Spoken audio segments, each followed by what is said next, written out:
I have played so many FNAF fan games that it's almost embarrassing. I legitimately love FNAF fan games because there are so many insanely creative ones. Some have really unique lore, some of them introduce some fantastic mechanics, and some of them look absolutely amazing. But you know what I've never seen in a FNAF fan game? A story heavily influenced by politics. Well, I had never seen that until Grizzlies. Grizzlies is a FNAF fan game that is a recreation of the developer's original game, Devious Minds. It is known as the first political FNAF fan game and has gotten quite a bit of attention because of that. Popular members of the FNAF community have even played it, such as Fiznum and Fusion Z Gamer. Grizzlies has definitely been building a name for itself over the last little while. It also has the slogan, "It takes guts," and that will forever be hilarious, iconic, and I fucking love it. Get me to 100k and I'll get that tattooed. That was a joke, you are not allowed to hold me to that. Actually, this is a call out to Lester, the developer. If you get it with me, then I'll get I've been considering talking about it for a while, and when the developer themselves, shout out to them again, asked me for my opinion, I figured I might as well, because it definitely deserves it. And just for transparency, I have spoken to the developer a bit, and they want my honest review. If I have a critique, I'm not going to sugarcoat it, and if I really like something, then I will absolutely praise it. This did make writing a review harder, to be honest, because Lester, the developer, has been really supportive, so I kind of feel bad when I need to criticize something. But if they really watch my videos, then they know I can be harsh. But they also provided the render for the thumbnail. They could have just given me a decent quality picture of Grizzly, but they actually gave me something really cool, and I just really appreciate that. So please just keep in mind that I don't mean any disrespect when I do have negative things to say. That applies to all of my reviews, by the way. I know I can be harsh, I know I can be critical, but that's just kind of how I am. If I know I can be harsh, but at least I'm, honest. I'm not going to be a yes man, nor am I going to rip into you if I just simply kind of don't like something. I'm just going to be honest about it. Because of this game being so known for its political angle and its fantastic slogan, I honestly think the best parts of this game have been overshadowed. Don't get me wrong, I get why those elements have kind of become memes, but the fact that this game has mostly been reduced to its politics is a bit of a shame, because there are plenty of things this game does right. But to be fair, this game sort of dug that grave for itself by emphasizing the politics so much. And although I think this game has a lot more to offer, I will absolutely be calling this video the first political FNAF fan game. So yeah, but I do want to discuss this game in its entirety. And there will obviously be spoilers, like many spoilers, because I want to unpack the story in this video. So play the game for yourself, or at least check out a video on YouTube, if you don't want literally the entire game to be spoiled for you. As I said in the beginning, the lore of Grizzlies is absolutely what made this game stand out, and it's definitely what I want to talk about the most. The main character of this game, Jonathan, gets a call from someone different each night. That and the cutscenes are what unpack the story that this game tells. This universe takes place in the faraway future. The government has become a dictatorship destroying the country, Jonathan broke up with his girlfriend, or maybe he killed her, we'll get to that. Jonathan has an abusive stepdad that drove his siblings to suicide, and the government seems to have taken his home away, and that's why he stays at Grizzlies. Now that was a lot to just throw at you, so let's dive deeper into it.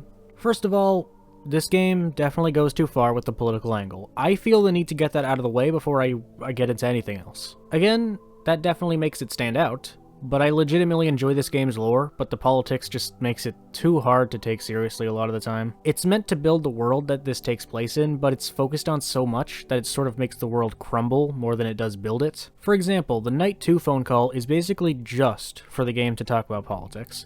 And it's not only not scary, but it's the least intriguing phone call by far. Once again, it's just hard to take seriously because of its details, presentation, and context. But I will say, this game's story is really refreshing. It's so easy to do a slightly altered version of the FNAF story, and that's a hole that a lot of fan games fall into. But Grizzlies did a lot to stand out. Jonathan's story with his girlfriend is really interesting because it makes you wonder what happened and who Jonathan really is. His first phone call with a friend is about how she broke up with him, and his friend seems pretty pissed about it. And another phone call is about the real reason she really left you, and how he was better. But then in that same phone call, Jonathan says, "I know she's already dead." And the game constantly hints that Jonathan did something, possibly towards her.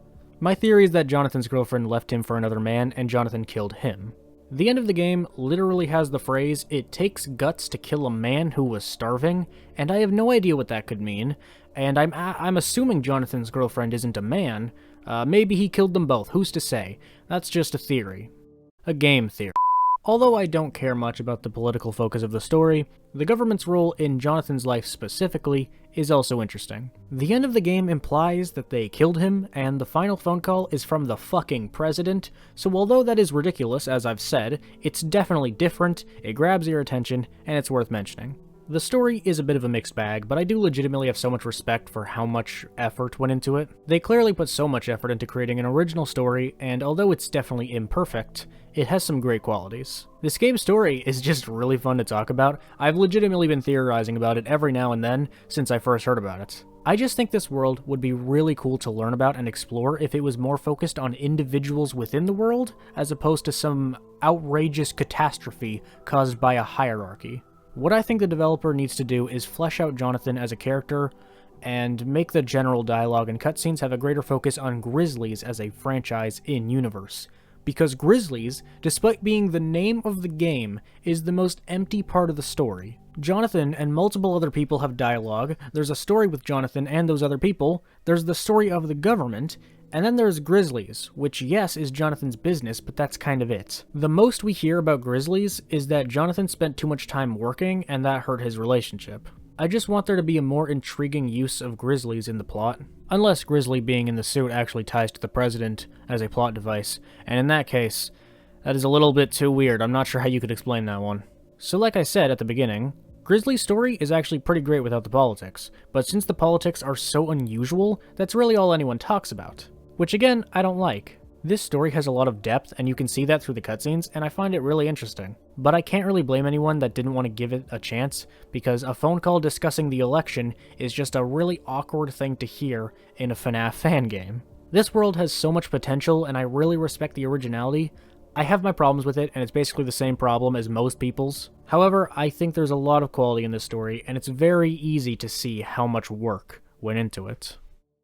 The horror in Grizzlys also has some great potential, but it's unfortunately another thing that falls flat a lot of the time. Every cutscene is both great, but also not, and I just really wish this game didn't try so hard to jump scare you. There are so many moments that have a really chilling aesthetic, and there were plenty of times where a scenario, sound, or visual disturbed me, but the weird edited pictures and loud sounds make it feel like a .exe creepypasta game. Moments like this are more funny than they are scary, and that seems to be a consistent problem with this game. It has so many fantastic concepts, and it does so much to be an interesting experience, but then it's all combined with these unnecessary, weird, and almost comedic bits.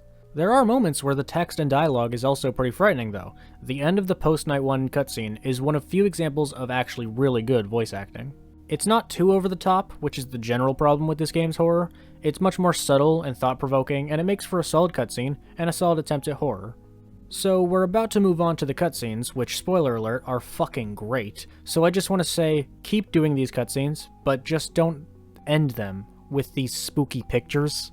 Be confident in your scene, put the effort into creating atmosphere. There's plenty of potential here to create quality horror, and I'm more than convinced the team behind this game can do that. Although there are moments of this game that are meant to be scary but just end up being funny, the cutscenes of this game are so fucking charming, and I madly respect the artistic expression of this game, even if what it is expressing is often not quite as good. There are so many styles in this game, and not only are they done well, but some of them are so different from anything I've ever seen. The first cutscene starts off as a low-poly animation, and I legitimately really like this. Most FNAF minigames in general are 8-bit, reminiscent of 80s and early 90s video games. And this is like that, but a generation higher, that being the generation of the N64 and PS1. It's just something I had never even thought about, nothing I ever considered, and I appreciate it as a fan of that era of gaming. And once again, it's just really different. It makes sense, but it's also really different. The cutscene of Jonathan and his girlfriend is also a really nice change in style. I can't tell if it's actually stop motion or if it's just made up of simple models, because I'm not smart, but it's yet another style I've never seen a FNAF fan game attempt. Or really any horror game for that matter. And the cutscenes that aren't quite as innovative are still really good. I genuinely think nearly every cutscene holds its own and presents itself in a great way.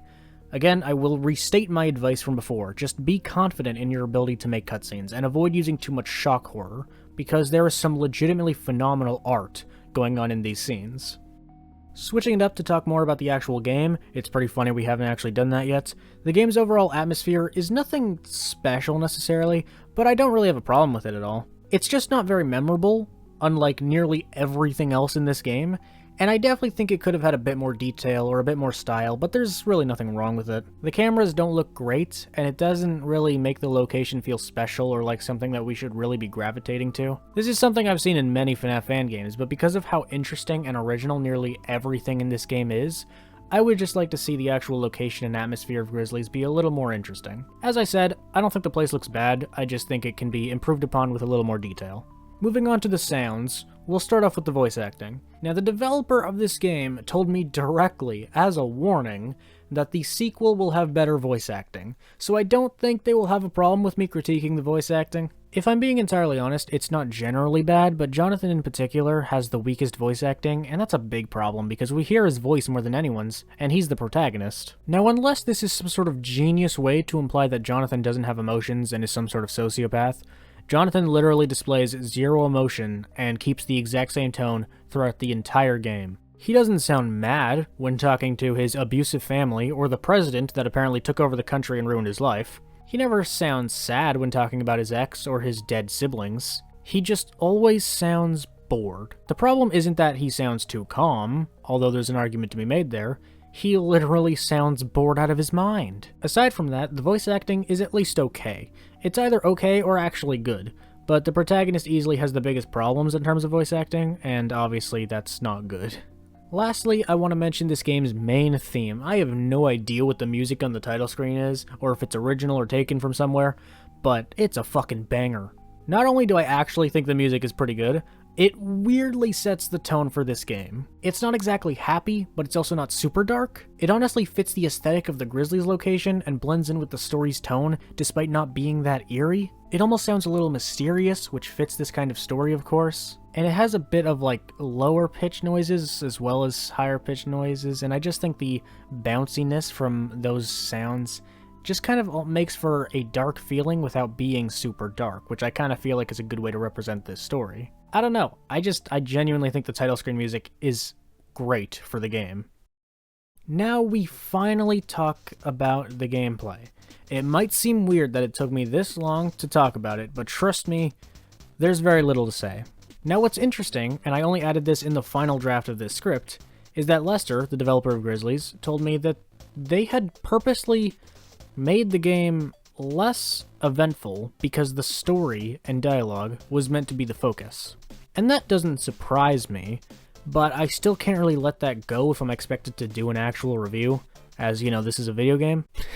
This game focused so hard on everything besides being an actual game. The cutscenes explore like 5 different mediums, the story is extremely thorough, but the gameplay is basically non-existent. There are cameras that you do not need to use. This is no exaggeration, you can win 20 mode without using the cameras. You need to close the door in front of you when you see someone there, and you need to close the right door when you hear a certain noise. This is one of the easiest games I've ever played. That doesn't mean it's anywhere near the worst, because outside of the gameplay, there's a list of qualities.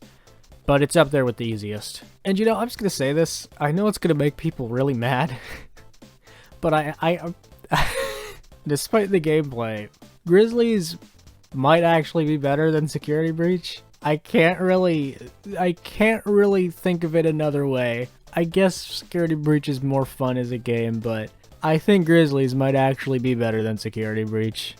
I just don't fully understand the idea of ignoring gameplay for story, specifically in the format of a FNAF game. Yes, the phone calls are interesting and should be focused on, but then after the call, you have several minutes of nothing. This is a time-based game, and if you can't fill up the time, you need something else that intrigues the player.